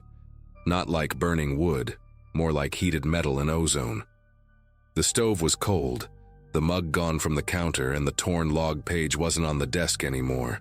I stood there breathing hard, sweat and rain mixing on my face, trying to convince myself I hadn't imagined the entire thing. Then I noticed the old radio in the corner had turned on by itself, its tiny red light blinking. Through the static, I heard a man's voice, calm and steady, saying my name once. Just once, before cutting off completely. I didn't stick around to investigate. I practically stumbled down the mountain, barely noticing the cuts on my hands or the branches scraping my arms. When I finally made it back to the station, Matt looked pale. He said the smoke had disappeared a few minutes after I radioed in. I told him what I saw, the prints, the stove, the page, and he just stared at me. Then he walked to the back room, came out with an old folder, and dropped it on the desk. Inside were copies of Ellis Moore's original field reports, including the one written on the same date, 30 years earlier. The last line matched exactly what I'd read in that shack, before it cut off mid-sentence.